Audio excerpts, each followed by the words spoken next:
नमस्कार दोस्तों, आपका हमारे YouTube चैनल पर स्वागत है। उम्मीद करता हूँ आप सभी अच्छे होंगे, आपकी तैयारी भी अच्छी चल रही होगी। तो देखो, जैसे अपन ने कल टॉपिक स्टार्ट किया था साधारण ब्याज एवं चक्रवर्ती ब्याज। तो साधारण ब्याज के जितने भी क्वेश्चन थे वो अपन ने कल पढ़ लिए हैं। अब जैसे आज अपन चक्रवर्ती ब्याज स्टार्ट कर रहे हैं। तो जैसे चक्रवर्ती ब्याज का फॉर्मूला होता है वो क्या होता है, CI बराबर P into 1 plus R upon 100 की power T minus P। Standard formula है जिसे अपन सोल्व करते आ रहे हैं। अब देखो, इस फॉर्मूले से हालांकि क्वेश्चन कई लड़के ऐसे होते हैं कि इस फॉर्मूले की वजह से क्वेश्चन छोड़ के भी आ जाते हैं एग्जाम में। क्यों? क्योंकि इस क्वेश्चन से टाइम लगता है सोल्व करने में, इसलिए क्वेश्चन से जो चक्रवर्ती ब्याज वाले क्वेश्चन आते हैं वो अधिकतर लड़के छोड़ भी देते हैं। तो देखो, इस क्वेश्चन के अलावा, इस क्वेश्चन से शायद आप क्वेश्चन सोल्व कर ही लोगे। इस क्वेश्चन के अलावा मैं आपको जो शॉर्ट फॉर्मूले हैं जिनसे अपन आसानी से अपन ब्याज निकाल सकते हैं, वो कौन से फॉर्मूले हैं जिससे अपने को 30 सेकंड का भी समय नहीं लगेगा सोल्व करने में। तो देखो, एक होता है 2 वर्ष का CI का फॉर्मूला, एक होता है 3 वर्ष का CI का फॉर्मूला, और एक होता है 4 वर्ष का CI का फॉर्मूला। तो जो 2 वर्ष का है वो क्या है, 2x प्लस x का R प्रतिशत, और जो x है तो x बराबर होगा 1 वर्ष का SI। जो x का मान है वो क्या है, 1 वर्ष का साधारण ब्याज। जो 2 वर्ष का अपने को चक्रवृद्धि ब्याज निकालना है, क्या करना है, 2x प्लस x का R प्रतिशत। अब देखो, 3 वर्ष का निकालना है तो क्या करना है, 3R square R cube into P, और यहाँ पे लगाना पॉइंट। ठीक है, अब इसको मैं सोल्व कराऊंगा तब पता लगेगा ये क्या है। अब जो 4 वर्ष का है वो 4R 6R square 4R cube into P मतलब मूलधन। ठीक है, और R मतलब दर है। ठीक है, इनके देखो आगे पॉइंट लगा हुआ है। ये आपको 3 फॉर्मूले याद है तो आप अधिकतर 2 वर्ष 3 वर्ष और 4 वर्ष के क्वेश्चन आते हैं और इनके अपने पास फॉर्मूले है, ये अपने को याद है तो आप मैक्सिमम 30 सेकंड या 1 मिनट के अंदर अंदर इस क्वेश्चन को सोल्व कर सकते हो और आप क्वेश्चन को आराम से अटेंड करके आओगे। जैसे कि ये क्वेश्चन दिया हुआ है, एक चीज आप हमेशा याद रखना कि जो साधारण ब्याज होता है, जो चक्रवर्ती ब्याज होता है, 1 वर्ष का साधारण ब्याज और चक्रवर्ती ब्याज बराबर होता है यदि ब्याज वार्षिक, ब्याज की दर है जो वार्षिक संयोजित हो। तब ब्याज की दर वार्षिक संयोजित हो तब 1 वर्ष का साधारण ब्याज और चक्रवर्ती ब्याज बराबर होता है। अब देखो, अब जैसे इस क्वेश्चन में क्या दिया है कि 7500 रुपए को 10% वार्षिक चक्रवर्ती ब्याज की दर से 2 वर्षों का CI ज्ञात करो। वैसे अपन इस फॉर्मूले से 2 वर्ष का हो 10 वर्ष का हो, इससे अपन ज्ञात कर सकते हैं। ठीक है, अब आप देखो इसमें यहाँ जैसे उसमें दिया हुआ है 2x प्लस x का R प्रतिशत। जो x है वो 1 वर्ष का क्या होता है, SI होता है। 1 वर्ष का साधारण ब्याज क्या होता है, मूलधन इंटू दर इंटू समय बटा 100, 0 से 0। तो कितने आए, 750 रुपए। तो अपने को पता लग गया कि जो 1 वर्ष का साधारण ब्याज है वो कितना है, 750।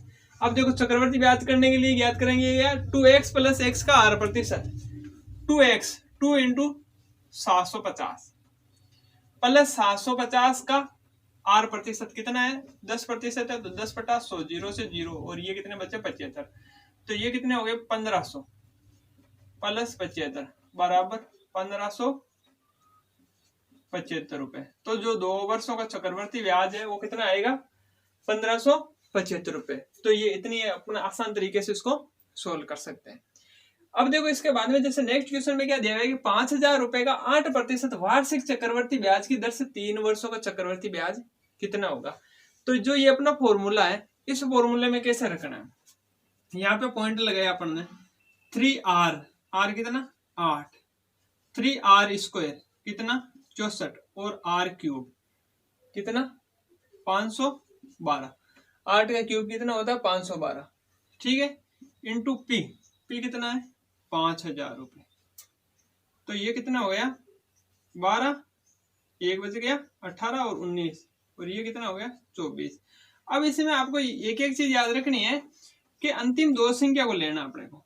अंतिम दो संख्या कैसे लेंगे, यहाँ पे पॉइंट आ गया, यहाँ से अपन ने 12 लिया, इधर ये 5000 है अपने, यहाँ से 12 ले लिया, और जो ये 5 आएंगे ये किधर आ जाएंगे, ये इसमें प्लस हो जाएंगे, तो ये कितने हो जाएंगे 197। तो यहाँ से कितना लेना है 97, और ये 1 है वो किधर आ जाएगा, इधर प्लस हो जाएगा, तो ये कितना हो जाएगा 25।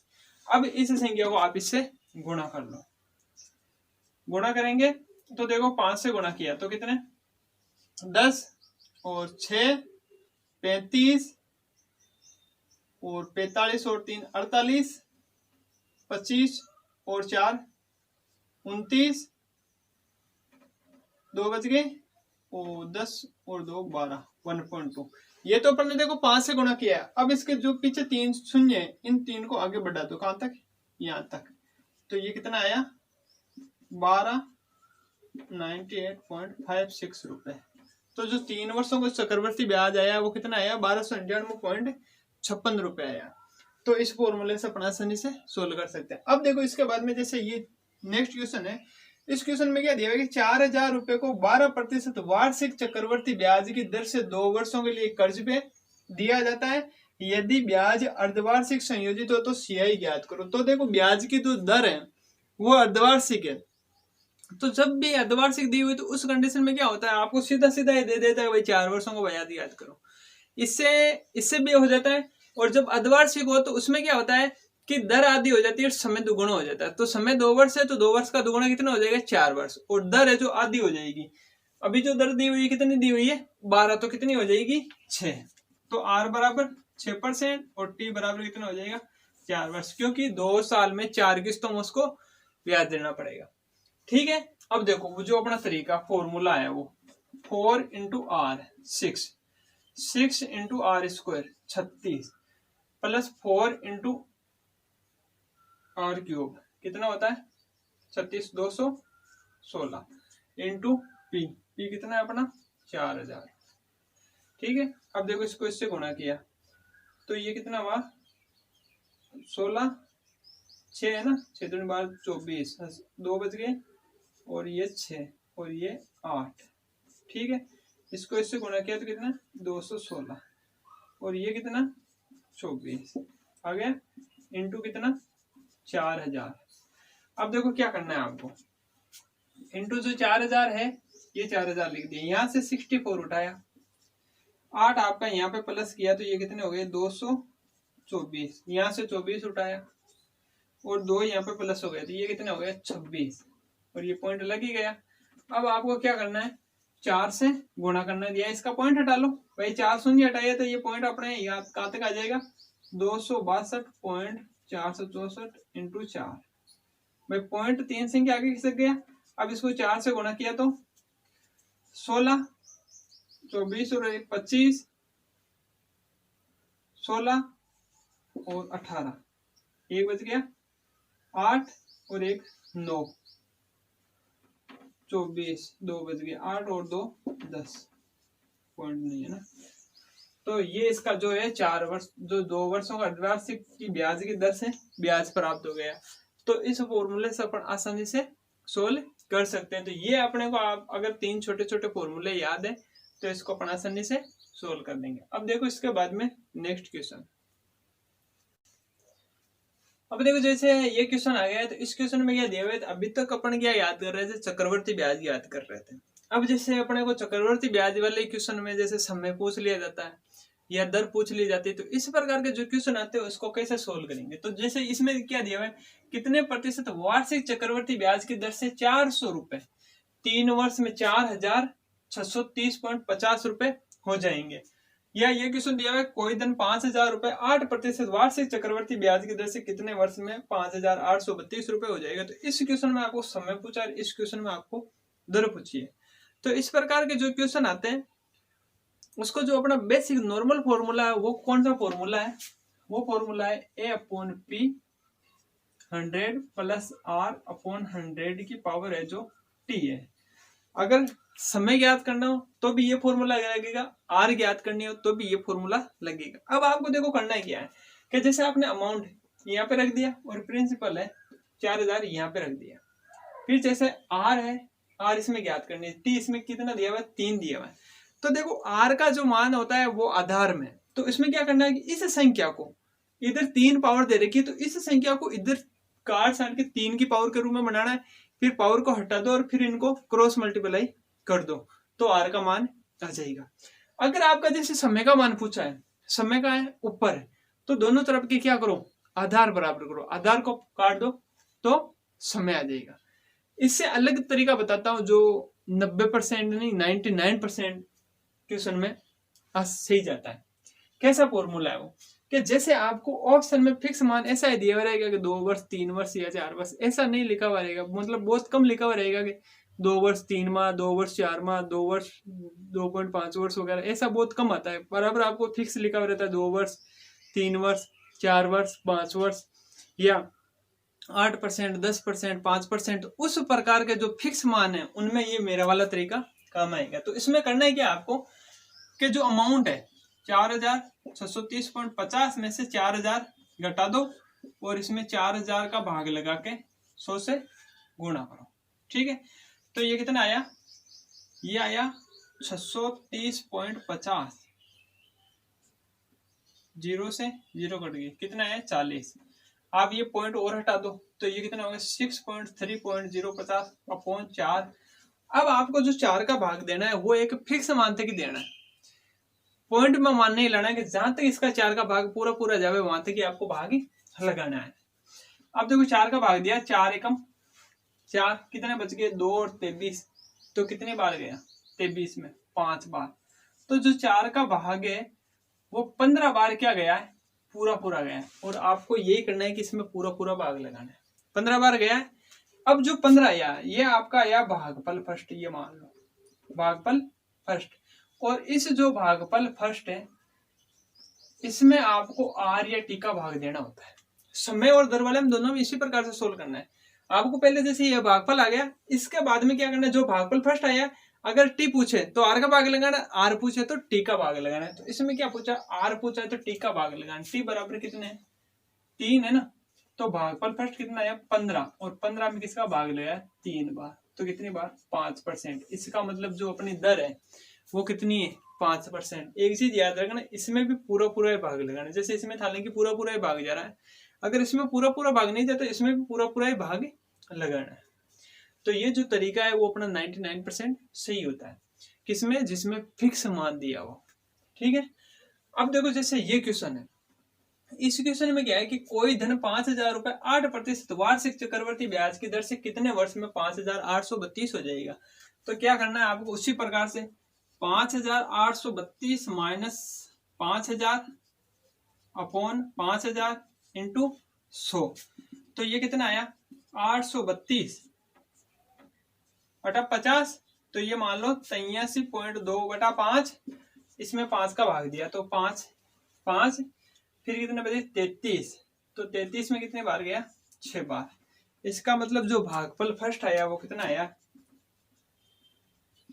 भागफल फर्स्ट आया 16 आया। तो अब क्या करना है, भागफल फर्स्ट में आर या टी का भाग लगाना है, तो इसमें आर दे रखा है तो आर का भाग लगाओ 8, कितनी बार 2, इसका मतलब जो समय है वो कितना है 2 वर्ष है।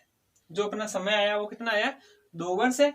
और आप जो बिल्कुल आपको अगर ऐसा लगे भाई ये तरीका गलत है तो आप इस तरीके से सोल्व करो, ये तरीका सही है और बेसिक तरीका यही है। ये एक शॉर्ट तरीका है, इससे अपन समय की बचत के लिए इसको अपन यूज करते हैं, ठीक है। अब देखो इसके बाद में नेक्स्ट क्वेश्चन, अब देखो जैसे कि इसमें इस प्रकार के क्वेश्चन आ जाएगा कि 2 वर्षों को चक्रवर्ती ब्याज और साधारण ब्याज का अंतर बताओ, 3 वर्षों को चक्रवर्ती ब्याज और साधारण ब्याज का अंतर बताओ। एक नॉर्मली अपन किस प्रकार से करते हैं कि पहले साधारण ब्याज निकालते हैं, फिर चक्रवर्ती ब्याज निकालते हैं, फिर चक्रवर्ती ब्याज में से साधारण ब्याज को घटा देते 3 वर्ष का या 2 वर्ष का। तो इनके लिए भी क्या है, किस फॉर्मूले बने हुए हैं, 2 वर्ष का CI व SI का अंतर, उसका फॉर्मूला क्या है P इंटू R अपॉन 100 का square, P into R upon 100 का स्क्वायर। ये होता है 2 वर्ष का चक्रवर्ती ब्याज और साधारण ब्याज का अंतर। एक होता है 3 वर्ष का CI व SI का अंतर, वो क्या होता है, वो होता है P इंटू R अपॉन 100 का square into 300 plus R upon 100, 300 plus R upon 100। तो इस प्रकार से अगर जैसे इनका अंतर दिया हो तो अंतर रख लो, आर पूछे या पी पूछे वो आप ज्ञात कर सकते हो। ठीक है, तो देखो जैसे ये दिया हुआ है कि 12,000 रुपए का 5% वार्षिक चक्रवर्ती ब्याज की दर से 2 वर्षों का चक्रवर्ती ब्याज एवं साधारण ब्याज का अंतर कितना होगा। 2 वर्षों का अंतर पूछा है ना अपने को, तो देखो 2 वर्षों का अंतर में क्या करना है, पी कितना है 12,000 इंटू आर अपॉन 100 का स्क्वायर, आर कितना है इसमें 5/100 इंटू 5/100, स्क्वायर को अपन ऐसे लिख सकते हैं 3 जीरो, ये 3 जीरो और ये 2 बार और ये 6 बार, तो 6 इंटू 5 कितने 30 रुपए। तो जो 2 वर्षों का चक्रवर्ती ब्याज और साधारण ब्याज का अंतर है वो कितना है 30 रुपए। तो इस प्रकार से अपन आसानी से 30 सेकंड में इसको सोल्व कर सकते हैं। अब देखो जैसे कि ये अगला क्वेश्चन है, इस क्वेश्चन में कहते हैं 10% वार्षिक चक्रवर्ती ब्याज की दर से 5,000 रुपए का 3 वर्षों का चक्रवर्ती ब्याज और साधारण ब्याज का अंतर याद करो। अब जैसे इसमें 3 वर्ष का पूछा, तो 3 वर्ष में क्या करना है कि जो पी है पी इंटू आर अपॉन 100 का स्क्वायर, आर कितना है इसमें 10 है, तो 10/100 into 10/100 into 300 plus R, 300 plus 10 कितना 310/100, 310/100, 3 जीरो और 4 जीरो, ये 4 जीरो 1 जीरो और 1 जीरो ये 2 जीरो, 31 इंटू 5, तो 5 और ये 15, 155 रुपए। तो जो 3 वर्षों का अंतर है वो कितना है 155 रुपए। तो जो इस प्रकार के क्वेश्चन आवे इनको भी अपन इजीली सोल्व कर सकते हैं। अब देखो इसके बाद में नेक्स्ट क्वेश्चन। अब देखो जैसे कि इस प्रकार के क्वेश्चन आ जाए तो इस क्वेश्चन में क्या दिया हुआ है कि 82 रुपए को 5% वार्षिक चक्रवर्ती ब्याज की दर से 2 वर्षों के लिए कर्ज लिया जाता है, जिसे समान वार्षिक किस्तों द्वारा वापस कर दिया जाता है। तो बताइए प्रत्येक किस्त में कितने रुपए वापस करने होंगे। तो देखो साधारण ब्याज में जो किस्तों वाला था उसमें क्या करता है ए इंटू 200 बटा एन कोष्टक 200 plus N minus 1 into R से सोल्व कर रहे थे। और जो इसका जो चक्रवर्ती ब्याज का जो किस्तों वाला है उसको कैसे सोल्व करेंगे, बराबर L N N square N Q, इस प्रकार से ये आगे होगा। जैसे कितनी किस्तों 5 किस्तों में तो एन की पावर 5 तक। और जो आपका एन है एन बराबर क्या होता है 100/100 प्लस आर, जो आपका एन है वो 100/100 प्लस आर होता है। ठीक है, अब देखो इसके बाद में आपको क्या करना है कि जो इसमें देखो अपने वो एल जो कि किस्तों का मान अपने को याद करना है, राशि अपने को दी हुई है कितनी है 8,200 रुपए दी हुई है। ठीक है, और इसमें किसका मान याद करना है, किस्तों कितनी किस्तों में वापस करेगा। तो इसमें 2 किस्तों में ये वार्षिक 2 वर्ष के लिए लिया है तो 2 किस्तों में वापस करेगा, पर किस्त में कितने रुपए आएंगे वो देखना है ना। तो देखो पहले सबसे पहले आप एन बराबर देखो, तो एन बराबर कितना 100/100 प्लस आर कितना है 5 है ना, तो 105, तो ये कितनी बार 20/21। अब देखो आपकी राशि कितनी दे रखी है 8,200 बराबर एल, एन कितना है 20/21 प्लस एन स्क्वायर 400/441, 2 ही है 3 होता है तो 3 से भी सोल्व कर सकते थे। अब देखो 8,200 बराबर एल, ये कितना कॉमन आया इसमें एलसीएम 441, इसका भाग इसमें कितनी बार गया 21 बार, तो 21 दूना 42 420, इसका भाग 1 बार और ये कितना 400। तो देखो 8,200 बराबर एल, ये कितना हो गया 820/441, तो ये अपने को एल का मान ज्ञात करना है। तो ये इसके गुणा में आ जाएगा और ये इसके भाग में आ जाएगी, ये कितनी बार 10 बार, तो 44 रुपए। तो इसको जो प्रत्येक किस्त में कितने रुपए करने पड़ेंगे 4,410 रुपए इसको करने पड़ेंगे। ठीक है, अब देखो इसके बाद में नेक्स्ट क्वेश्चन। इस क्वेश्चन में दिया हुआ है कि कोई धन चक्रवर्ती ब्याज के अंतर्गत 6 वर्ष में 4 गुना हो जाता है तो कितने वर्ष में वे 32 गुना हो जाएगा। तो देखो जैसे अपन साधारण ब्याज में ज्ञात कर रहे थे तो उसमें क्या कर रहे थे T1/T2 बराबर N1 - 1/N2 - 1 कर रहे थे, जबकि इसमें अलग है। इसमें क्या होता है T2/T1 बराबर N1 की घात पावर की घात N1 की घात बटा N2 की घात। n1 और n2 की घात वाला ये क्या सिस्टम है कि जैसे इनकी ये जो n का जो मान है, n1 की घात और n2 की घात, इसमें क्या करना है कि जैसे इनको दोनों को जो एक रूप में बनाना है, कैसे, जैसे 2 गुणा है तो इसको लिखना 2 की घात 2, तो ये आपका n1 हुआ। n1 और n2 का जो मान है वो बराबर होना चाहिए, पावर अलग अलग होगी। तो 2 की घात 2 है। इसी प्रकार ये 32 है, ये क्या है, 2 की घात 5, तो ये आपका n2 है। ये आपका क्या है, n2 है। और आपको t1 का मान दिया हुआ है और t2 का मान आपको पूछा है। तो चक्रवर्ती ब्याज वाले में क्या करना है कि जो ये दिया हुआ है इसको पहले पावर के रूप में बनाओ। अगर ये इसकी पावर है तब कोई दिक्कत नहीं, अगर जैसे 4 की पावर 32 है तो कोई दिक्कत नहीं है, नहीं है तो इनको पावर के रूप में बढ़ाओ। ठीक है। अब देखो जैसे अपने को पूछा है t2, तो देखो t2 बराबर t1 है, यहाँ गुणा में आ जाएगा, तो t1 का मान कितना है, 6 इंटू n2 की घात है ना, इसमें n2 की घात है, ठीक है, और इसमें n1 की घात है। तो n2 की घात कितनी है, 5, और n1 की घात कितनी है, 2, तो ये कितनी बार, 3 बार, तो ये कितने 15 बार। तो इसका मतलब क्या हुआ कि कोई धन चक्रवर्ती ब्याज के अंतर्गत 6 वर्ष में अगर 4 गुना हो रहा है तो वो 12 वर्ष में 15 वर्ष में 32 गुना हो जाएगा। ठीक है।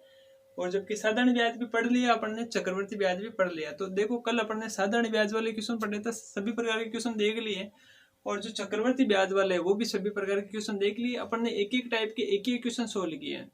ठीक है। अब आपको क्या करना है कि किसी भी कंपटीशन बुक से आप प्रैक्टिस कर सकते हो। हमारे टेलीग्राम ग्रुप से जुड़े हुए हो तो हमारे टेलीग्राम ग्रुप में पीडीएफ आई है, तो उस पीडीएफ से आप इन क्वेश्चन को सोल्व कर सकते हो।